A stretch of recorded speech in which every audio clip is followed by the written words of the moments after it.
So I have prepared a list of questions, and I would like to go over them pretty quickly. But if you guys would like to make a short introduction of yourselves, it would be really great. I'm Jason Akativ, founder of A4D. Started in affiliate marketing in 2003. Probably done, I don't know, $1.5 billion or something in affiliate revenues over the years. Been working in almost every vertical, and we primarily focus on legal lead gen as of right now. I really wish I went first because it's hard to top that. My name is STM Pavlovsky. I run a company called Retriever. We're a pay-per-call platform, specifically in primarily currently in the United States, but we're happy to kind of expand into other markets. We specialize in pay-per-call from different verticals, from insurance to MVA to class action lawsuits and kind of everything in between. As long as the offer has to do with pay-per-call, then you could use our platform, our phone numbers, and our tracking for that type of purpose. The market is very big and people don't know about it. It's definitely a multi-billion-dollar industry that I think not a lot of people outside of the world of pay-per-call are aware of. Maor Benaim, moderator on STM, group expert and on the Adlix advisory board, best-selling author, and I'm also remembered and known as the guy who proposed on the affiliate world stage. Believe it or not, she's still with me. And a professional media buyer that really enjoys losing money and as an expert on bankrupting his bankroll. Thank you, guys.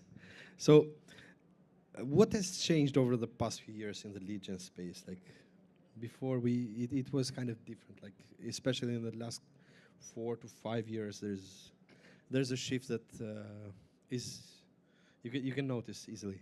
So, in pay-per-call specifically, which is my expertise, I would say that there's far more regulation. So for a very long time, pay-per-call was a very kind of wild, wild west. There was a lot of offers that were, for lack of a better word, black hat.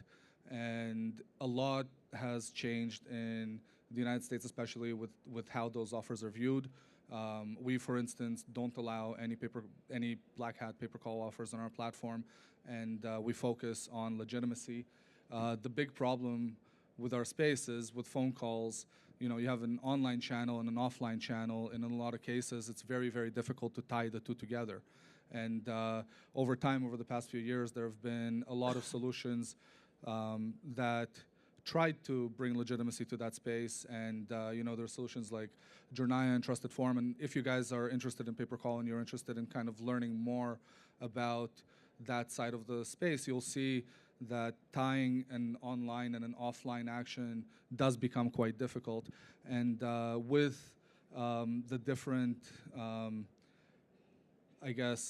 regulations that have come into place in insurance and in Medicare and ACA and different verticals that were very, very popular but are now kind of under fire because of regulation, because so many people are making so much money, the eye of the law has really kind of come down on those verticals. And we see that people that were always using these verticals as a way to kind of get rich quick are now not able to do that because of these regulations. There's tools now like TrueCall that recently came out that now ties an inbound call from a landing page to that consumer's consent almost, and legitimizes that inbound call and proves that it's a real inbound and not a transfer, which is another great tool that brings more and more legitimacy. So the name of the game in the past few years has been regulation and legitimacy of a space that has typically been very wild, wild west. It's now moving far more into almost like a corporate America, corporate and structured setting, I would say. So going back to what you said, I completely agree, and I think that also Jason has been saying that for a long time. Lead gen has always been about quality at the end of the day, and now that there is a big, big influx in basically traffic, we have seen everything getting very tight. And at the end of the day, I think that the major changes that we still haven't talked about would be AI and how AI in calls are going to change the industry and the restrictions and compliance part of that. And just like every field, I feel like the changes and the fluctuations and how Facebook was volatile during the last, I don't know, 8 months has definitely been a major change in the industry as well. Lead gen is an ever-evolving thing, as Stan said. You know, you've got major market trends that drive things in one direction or another. And the more you understand about those market trends, the more you can be in the right place at the right time. So you probably don't want to be running much refi right now in the US. You're not going to do well for you. But 5, 6 years ago, that was one of the very largest verticals out there. Auto insurance after COVID had a great downfall. Everybody keeps saying it's coming back, but every show I go to, they say it's coming back, but it hasn't come back. It's more so, but yeah, definitely more so than it was 2 quarters ago.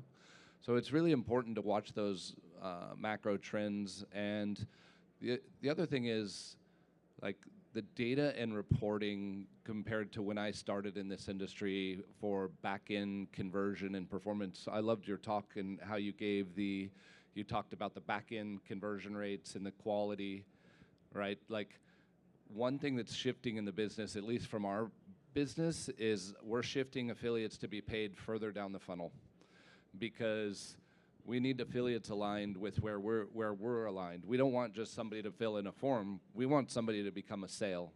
And we pay a lot more for those people that become a sale, and we just want to throw away all the ones that aren't. And there's all kinds of strategies in order to do that. But So the risk is basically becoming more on the media buyer affiliate publisher than the network. It's a risk, but what happens and what we've seen, especially if you guys are familiar with ACA in the United States, you'll see that, you know, for a while, everybody was making insane amounts of money in ACA because it's a free product. You can advertise it to anybody. But what ended up happening was a lot of affiliates that came from kind of the less regulated verticals, they're like, holy shit, it's a free offer. What? I can make $30 a call, $40 a call, and my target market is a person that makes less money than more money, and I'm making per call money, and I can do thousands upon thousands of these phone calls.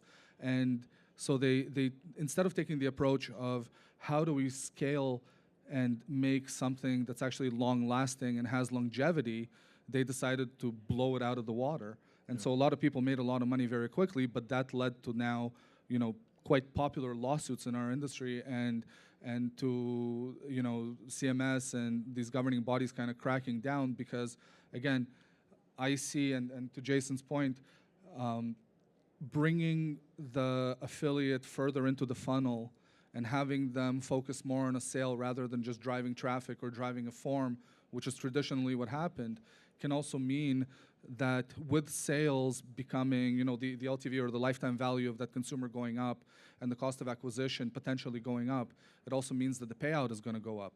But in reality, you always have to think about the cost of acquisition and the lifetime value. Those two metrics are going to drive your revenue going forward and increasing exponentially, as long as you care about the quality more than you do about, I just want to drive as much traffic until I DDoS this website because I know I'm going to get all of these impressions and all of these form fills.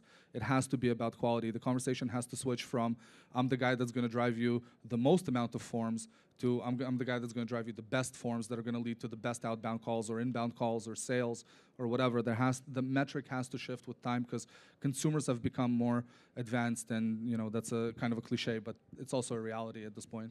Yeah. Also, some automatic form fills from bots, which are a real issue.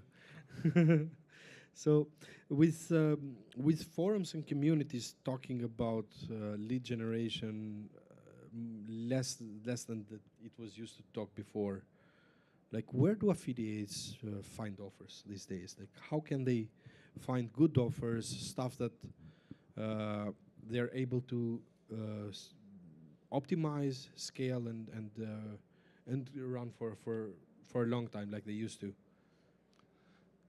You can always listen to an affiliate manager, but they often lie. tell you something's great that's a piece of shit. The top offer of the network barely receives 1,000 clicks a week. Yeah, exactly. So obviously, my favorite place to look is in the market, right? Like go to msn.com homepage, click through, see what's being advertised.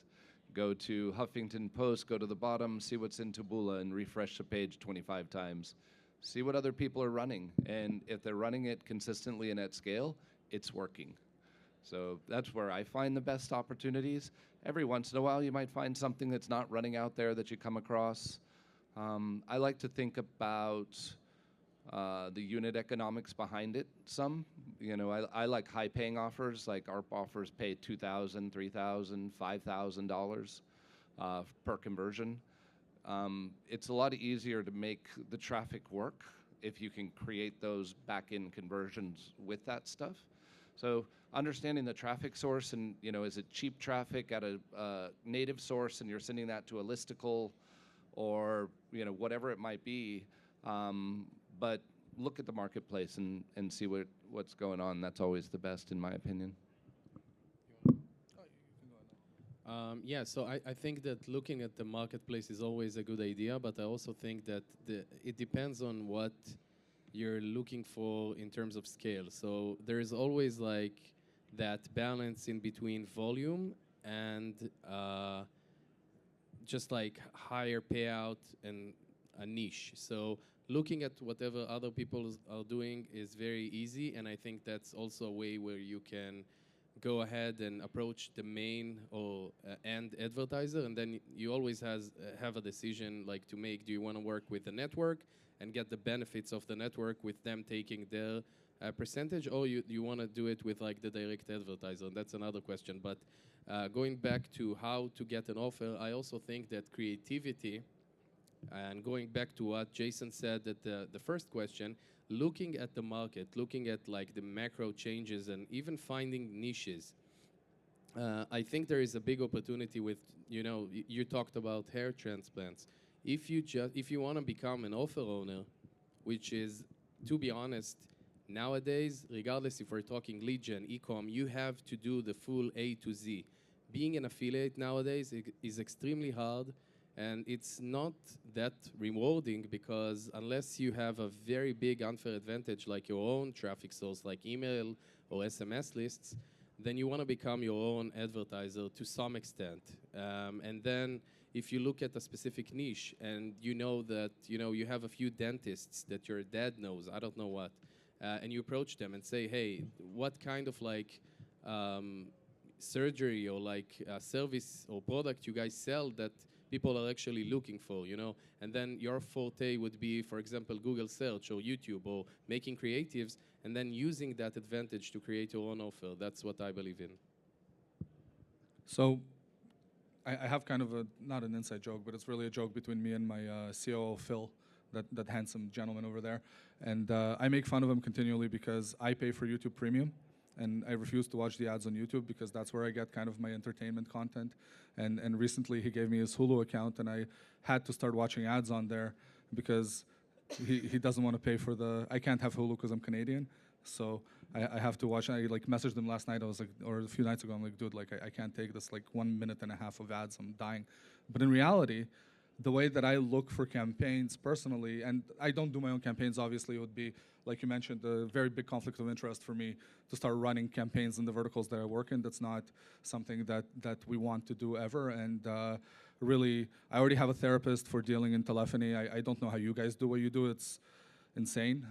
The amounts of money that fluctuate are crazy. So, applause to you. But I look at ads on TV.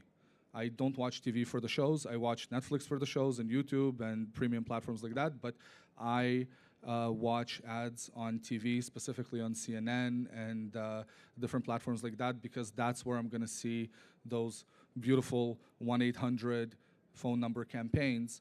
And then I'll literally go to those websites, see what they're doing, what kind of traffic they're running, what are those campaigns. And I've found some very interesting and unique offers that I just never expected to have those ads. And those can range like, again, because I'm Canadian and I work in the American market, I know nothing about certain things that happen in the United States. So, for instance, in Mass Tort, there was this massive campaign called Camp Lejeune. And Camp Lejeune had to do with a class action lawsuit that had to deal with like tainted water in a training facility for soldiers that for years had this like tainted water that caused people to get cancer and all sorts of stuff, which is a nightmare, but obviously I had no idea about it. But by watching CNN, I started seeing these Camp Lejeune campaigns and, call now and you can become a, member of this class. And so watching ads on American television for American offers, for pay-per-call specifically, is a very, very good way of seeing it. If you start seeing more ads for auto insurance and they start showing phone numbers, you start seeing that stuff is starting to come back. Or you see an ad for Medicare, especially during Medicare season, you'll see tons and tons and tons of ads. You don't see them through the year, but you start seeing them closer to open enrollment. So looking at what's happening in the traditional advertising space, especially in the pay-per-call kind of performance marketing space, watch TV. It's kind of, it's an interesting way of doing it, but I do tend to find a lot of interesting campaigns, and I start Googling these companies, and I've been able to get some interesting advertisers as a result of it, and it's a fascinating way to do it. But an interesting market. I think we're gonna. I'll let you ask the question, but I have some interesting insight in there. Yeah, so thank you guys. So in terms of, besides the traditional seasonal stuff like Medicare and stuff, like what are the top niches that your guys are seeing today or that are growing that at least the audience here can put some focus on and get a head start before it becomes too crowded? Well, I like a crowded market. That means there's a lot of demand, right? And if you're a good marketer, then who cares, right? Like when refinance and mortgage was big, I was in refinance and mortgage, and there were $200,000 days happening all the time, right? Because the demand was there in the market. Right now, I hear a lot of people talk about debt. A lot of struggle to get debt, quality users for debt. It's doable, but it's very difficult. It's not as easy as an ACA or even auto insurance. I hear auto insurance is coming back some, but there's a lot of verticals out there, and we think of things in terms of an offer, but you really should think of things in terms of an industry, and where is capital going? So try and understand where are the hedge funds investing. They're aggregating up pest control companies. They're aggregating up home services businesses like HVAC and roofing and these things.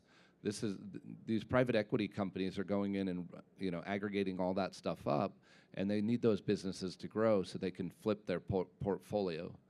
So that's a good place to live. And oftentimes people talk about home services, and they talk about them in general, but really, like, how do you focus on roofing? Or how do you focus on windows? Or how do you focus on HVAC? And just be really, really good at that thing, at driving that quality user. And the one thing I can tell you about lead gen is if you can drive a quality sale, you'll get unlimited budgets. The biggest problem with lead gen and most affiliates is they want to just run a CPL campaign and then not really care about the quality. They just run it and then they're like, is the quality good or bad? Cool, can I have some more or not? But the more you can go down that funnel and understand the data, like I'll give you, unlimited budget basically for our campaigns if you're focused on driving the end result, not just driving the lead. So I'll echo that. So home services, I've seen a massive resurgence in pay-per-call in home services. And to give you an idea, again, those seasonal verticals like Medicare, $45 a call, $30 a call. You have to stick to about a $300, $350 cost of acquisition. $10, $30 phone calls, you have to have a sale, or they'll very quickly turn you off. Like pay-per-call is a great way to make money because there's no real chargebacks. That doesn't really happen. But it's also an industry where if you send a bunch of trash, like you're sending these leads, these live human beings to real people that get real phone fatigue and that get really quickly kind of pissed off.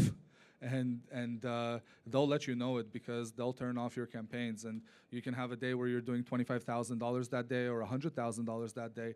And then the next day they're like, dude, like, we had no sales. Like, what are you doing? And they'll just pause you and that's it. And in the home services market, what's very interesting, what I like about it is that demographic that, let's say you go with like a plumbing call. A plumbing call for a homeowner typically goes for between $60 and $160 right now.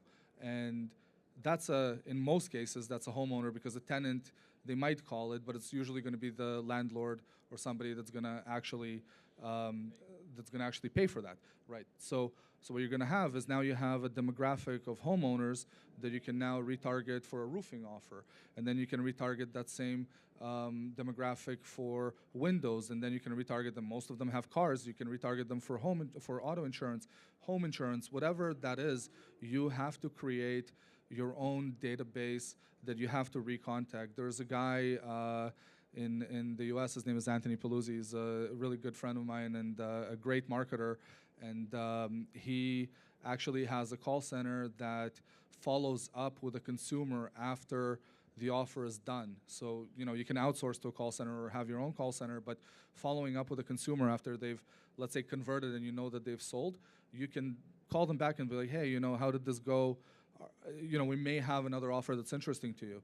And that's an absolutely invaluable book of business, because you now have a community of consumers that you can continually remarket to in a bunch of different ways, right? So that's in the home services space. In mass tort and in motor vehicle accidents, the team from inbounds.com is here. They're kind of sitting in that area over there. And if you're looking for somebody to sell leads and calls to in MVA and mass tort, you should speak to them. They've been in the space for quite a while. I know you've also been in that space for quite a while as well. But the other thing that you guys have to think about, and I think it's time for, there's a lot of new faces here that I've never seen before, and I don't really go to the Affiliate World conferences. I'm starting to figure out that I should. And the reason being that I think the biggest challenge, especially in the United States right now, and it's a massive market, 360 million people, massive, massive market with a lot of offers, is a lot of people are looking for talented media buyers. You guys all function within a 20% profit range. In some cases more. You're special. You're up there at the 70%. Where you can get more. Yeah, but let's say you're in a 20% range, and you're in a net 30 deal where you get paid after 30 days. Well, you've fronted millions of dollars in some cases on the media, but wouldn't it be nicer if you had somebody that will partner with you on that profit margin, but give you their credit card and their campaign and their accounts, and kind of have you work with them and partner with them in that manner? You're still making the same money. It might, the revenue might look smaller in your pocket, but in reality, the profit is still the same. And there are a lot of people in the United States, a lot of companies that are looking for affiliate marketers and media buyers and people that drive traffic to do just that, to actually partner with these entities. I've been talking about this for a while in the US and telling them, you guys need to come to these shows because it's not my target demographic, but it is the target demographic for my customers, to actually partner with media buyers and that could be an opportunity for you to get into the space and either have the longevity with that partner or start there and kind of grow from there. So those would be a couple of pieces of advice that I have. So thank you, guys. So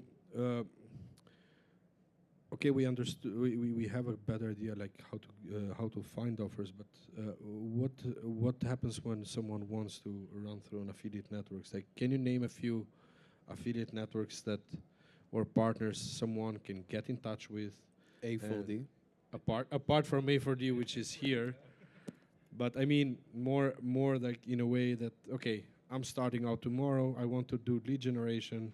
I don't have the capacity to do my own offer. I just want to run someone else's third-party offers, and I'm okay with all the downsides of running third-party offers and the challenges I have to deal with. But I want to have an idea where can I go and how can I get started with this kind of stuff, like we used to do before. Yeah, I mean, jokes aside, I did have and still have a very good experience with Jason and his team. But aside from the small advertisement that I just made, really, I think that, you need to first of all be aware of the pros and cons of working with an affiliate networks. Okay, so for example, working with a direct advertiser could be a pain in the ass because they might not know, especially for example in places like the mass tort space, these guys usually know nothing about marketing. So it's a pain in the butt if you want to just, communicate with them. So having that affiliate network filter that out for you might be worth some money and time and resources for some people. The other pros of working with an affiliate network is the fact that they can front the money. So if the advertiser pays them net 60, 30, something like that, they would be able to pay you weekly or bi-weekly, and they also would take a part of the risk because at the end of the day, they are incentivized to keep you, if you're a good affiliate with good quality, going. So basically, even if the advertiser doesn't pay them, they would probably still pay you. These are the pros. The cons would be the fact that they also take their margin, their cut of things, and sometimes that has a very big effect. So basically, it's a risk game. I think that everyone that's here can just walk around, talk to some people. The chances of you not, meeting in a booth or outside of a booth or even at a party, someone who would be able to connect you or is accepting traffic is very small. I think one thing that is important when it comes to lead gen is everybody thinks about the simple path when they set up an offer, right? I've got one buyer on the back end, and I set my page up, I hook in the APIs. So in lead gen, you can either host and post, where you have your own page and you post out, or you can run to a third-party form. We're probably 80 to 90% host and post at this point. Most of our publishers want to run their own pages and optimize their own pages, which is fine with us. We get the trusted form so we can see what they're running and how they're running. But when you if you're an affiliate and you're running to a third-party form and a third-party offer that's owned by somebody else, that's one thing. But in lead gen, a lot of the money is made not in that initial buyer, right? That initial buyer might be break even, might even lose money. But maybe there's qualifiers, so we're going to get into little nitty-gritty here. So like say you've got a tort offer, there's qualifiers that one contract does not buy, but you have a secondary contract that does buy, or a third contract that does buy. So we run tighter and wider criteria, and we build buyer stacks so that we can monetize the data as best as possible. Versus, I've watched 1,000 people just set up one offer and post it into one buyer. They're like, I got to the end buyer, and you're like, yeah, but they don't run a call center. You're going to send them in, the quality is going to be terrible, and they're just going to cut you off. So it's all about understanding how to manage that stack and those different clients in there so that you can maximize the yield out of the leads created. And as far as networks go, I mean, there's almost every network has lead gen offers. I think the question you need to ask is, can I get access to the downstream data? I deal with this a lot. I was just running benefits.com as an example, which is a Social Security disability offer. And it's like pulling teeth to get click data out of them to tell you, what's turning into actual enrollments and stuff like that, so you can optimize that stuff. They're just like blindly send us leads and we'll tell you if the quality is good or not. So just whoever you're going to work with, make sure that they've got the data downstream that they can pipe back up to you so you can make buying and optimization decisions. Which is another reason to work with an affiliate network. Yeah. Well, and it's like in our world, in mass tort, I might have 7 different call centers that I have to ingest data from and then normalize it and then give it to the publishers to be able to work with it. So you've got to run it like a data engineering and data optimization team, or be really good at it yourself to pull all that stuff in to make heads or tails of it. So we take all that data in and then clean it up and make it hygienic for partners to work with. Yeah, so that's just like amplifying what Jason said. The way that affiliate networks work with lead gen is way different than how you should see them with like e-com stuff. So the way I view affiliate networks is basically like an auction house. So they would have sometimes a pink post, you know. Basically, when I have Jason as my affiliate network, he works for me. He goes to those conferences for insurance, for loans, for mass tort, and he talks to those litigators that are actually buying the traffic. And what he does through technology, but also through, you know, eye-to-eye negotiation, he basically auctions my leads to the best buyer at the end of the day. Thank you. So, I was just going to add, yeah, sure. you have to vet the network. Yeah. Everybody thinks that they have a network. You go to a lot of shows and there's somebody that'll be, oh yeah, you know, we have all these buyers, we have all this stuff, and you know, they're all fly-by-night operations. So there's people like Jason who have a very, you know, very strong name in our industry, and he's known not to screw people over. And this is an industry where a lot of people get screwed over a lot of times. I can even give you an example. No matter I was talking about this in another talk. We were talking about the pitfalls of pay-per-call and affiliate marketing, and there was this nightmare scenario with a company that was in business for 20 years, Health IQ. And Health IQ one day suddenly went down and stopped paying people. And I think at the end of the day, there was people, like I know personally people that were owed $5 million. I know people that were owed $3 million. I think all in all, they owed over $50 million in total to maybe a little bit less than that, but a very, very, very large amount of money was owed.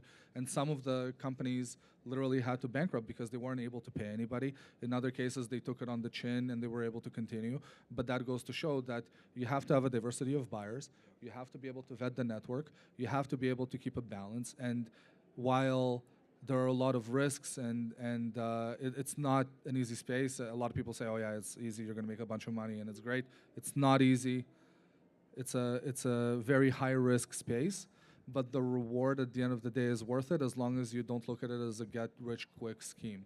If you look at it as a method to create generational wealth, like we should all count ourselves lucky that we're here talking about this and not working a 9-to-5 job somewhere.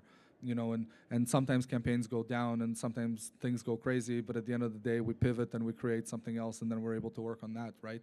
But the idea is vet everybody that you're working with. And something that I heard recently is there are insurance companies specifically for affiliate marketers and for pay-per-call for receivables, and they will do a certain due diligence for you and score the buyer that you're working with or the network that you're working with or whoever for risk and assess whether or not they're willing to insure that potential debt or potential loss that you're going to suffer. So there is a safety net of sorts. And if they say that they're not going to insure this person, then you probably shouldn't be working with them. Thank you, guys. Talking about diversity, as you mentioned it a little bit, from the buy side, like especially for lead generation offers, like what are how can affiliates diversify the traffic sources for lead generation in order to minimize the risk? Like there is lead quality issues, there is a lot of stuff that happens with one traffic source and another. Like how can they protect themselves and diversify to maximize profits and have a sustainable operation? Yeah, so I think there are two different kinds of ways to approach this, probably more than two, but I want to talk about two. The first end to this is how do you minimize the risks? And when we talk about minimizing the risks, the question that needs to guide everyone is, would I, as a buyer, want to buy this lead? If you know that you're using, for example, Leads Forum, the lead quality would probably be less better than if you're using your own landing page. If the landing page or ad says something that's not to be true, then that question should filter out that decision for you, because you wouldn't want to buy that lead if you were selling insurance, if you're selling whatever that is. Okay, so that's the minimizing risks, because you would make a few bucks, but it would only live for a very short amount of time. The way that you maximize profits as an affiliate is thinking basically about creativity. Okay, so for example, the basic stuff that everyone does on the back end is making sure that they have emails and SMS and they're good in terms of compliance on how to monetize them. But I also suggest people that I consult create assets that you can actually use for later. So for example, for me, I have a few YouTube channels that are touching some subjects. So survival niche, tort, health, weight loss, stuff like that. And I make sure that I run all of the ads for all the products that I'm running through those channels. So at the end of the day, after a few months, a few years, it depends on how much traffic you're driving, you're gonna have assets. Same for TikTok pages. TikTok pages would create lots of likes, lots of people who follow those pages, and you can use and monetize that audience later. And this is just like a few ideas that I actually use to maximize profits. The question was, how should an affiliate diversify their traffic sources? And I've worked with thousands of affiliates, and I can tell you without a shadow of a doubt, the ones that make the most money do not do that. They focus on one channel, and they're a badass at Facebook or TikTok or YouTube, or they just do one thing and they do it really, really well. And most of the times they focus on one niche or one type of marketing. So they'll run listicles, and that's all they'll do. They don't do anything other than that, and they do it to the tune of $150,000 a day in revenue. One of our top affiliates, a single guy out of his house, runs anywhere from $3 to $4 million a month to a listicle page. And it's all about the focus, and it's all about finding the opportunity. Early stages of affiliates, right? We just chase a bunch of stuff. It's like, what about this, or what about that? Or somebody said this is killing it, and somebody said this traffic source is great, and I don't believe in that. It's like, pick the thing that you see out there winning, and then figure out how to make it win, and just go deeper and deeper and scale the hell out of it until it won't scale anymore, and then figure out how to generate even better quality and scale more, my opinion.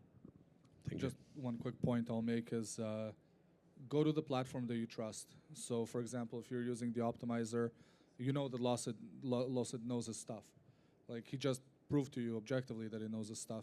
And considering he owns a platform and he's not in competition with you, going to him and asking him, hey man, this is the type of campaign I'm running. What's your opinion? What do you see? He's not gonna tell you what all of his best customers are doing, but he may guide you in the right direction of what the best strategy is. We do it all the time, and at Retriever, we, customers will come to us and ask us, hey, so like, what is the best way to do something?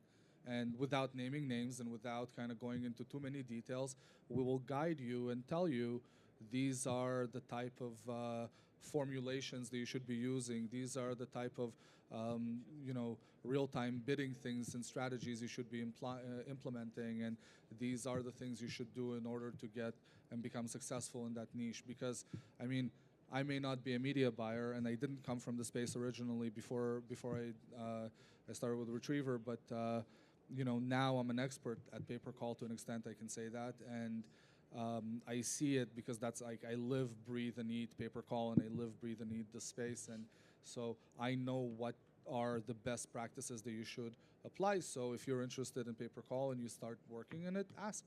Anybody on any team is going to be driven, especially your account managers, will be driven to help you grow, because it's going to help us grow in the end. Like, the industry, I'm a big fan of the fact that we should all be rising together, even if we're in competition with each other. Should all be rising together, and the way to do it is ask the platforms as well. Yeah, let's go over that. Like, how do you generate better quality with your ads? Like, how do you improve things and push them further? Yeah, I mean, we're sitting here saying, generate quality, great. So there's a metric and an analytic around that, but how do you do that, right? And could be the traffic source, could be the ad messaging. So in tort specifically, and also we run a lot of MBA, calling out things that may disqualify a user in the ad. Rather, like back in the olden days, I used to run a lot of clickbait. So we'd run clickbait to an advertorial. All we wanted to do was get somebody to that page and then get them to read that page and get sold, and then move into the offer. But what we're seeing a lot on the lead gen side is, trying to pre-qualify the user right in the ad, so that as they're scrolling through the feed, and they don't pause if they don't qualify for that thing. So if you think about AFFF, which is a firefighter foam PFAS lawsuit for cancer, in the front we might say, were you a firefighter and did you suffer from kidney cancer, right on the front of the ad. So therefore, people won't engage with that ad if they don't qualify for that. So, but if they do engage in that ad, now Facebook or Google or whoever can go find more users like that because they find those elements in that Venn diagram. So that's some of the ad pieces. And then in the funnel, it's really a game of how many questions you ask or don't ask. And there's no tried and true methodology to it. So when we run a new campaign that we haven't run before, we'll put we'll split test 3 variations of the landing page flow, and like that multi-step quiz flow. We'll run 3 different variations. We'll run one with 1 question, but like the most important qualifying question. This is typically going to generate a cheaper lead, but may not convert as well as at the call center. Then we'll run another flow with 3 or 4 questions. That's going to get us a higher quality lead. It's going to cost us more to generate, and it's going to convert much better at the call center. And then we'll go to the extreme to like 10 or 15 questions in the flow. And there's no answer. I can't tell you this one's better or that one's better. You just have to go through and test them all, and then track it to that back end sales metric on the back end. It's this is the biggest lever that we've found. One other thing on the ad side. Oftentimes video ads create better quality than image. That doesn't mean image ads won't also generate you quality. Just as a traditional rule of thumb, we like to start with video ads just because they've generated better quality for us. Maor, I'm sure you have lots on this. Yeah, I do.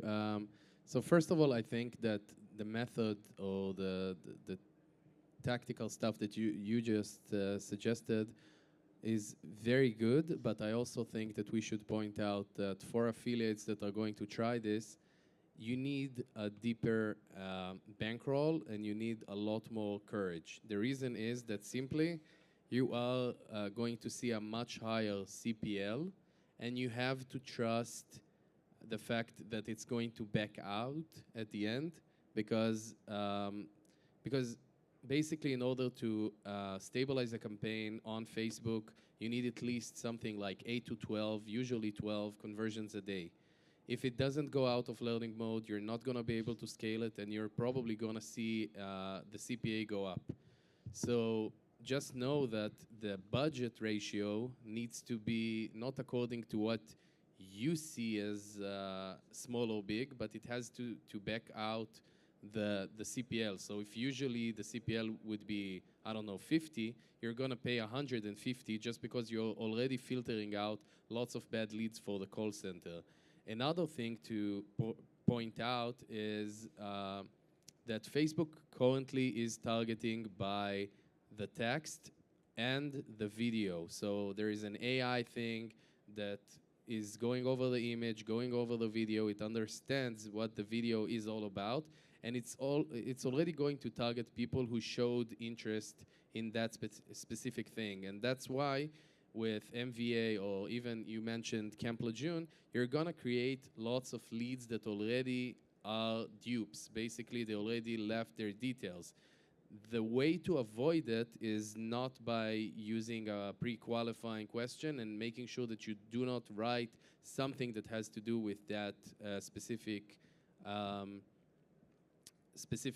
lawsuit or specific product. So with Facebook, if you have a rep, they actually have a very interesting tool that is able to generate 2 types of insights.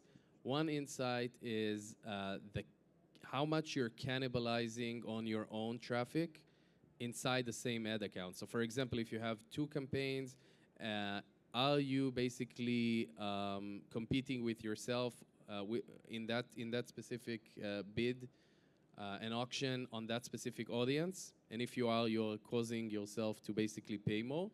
And the second thing, which is more interesting, they're able to see, and this is very interesting actually, how much of an overlap you have between two accounts.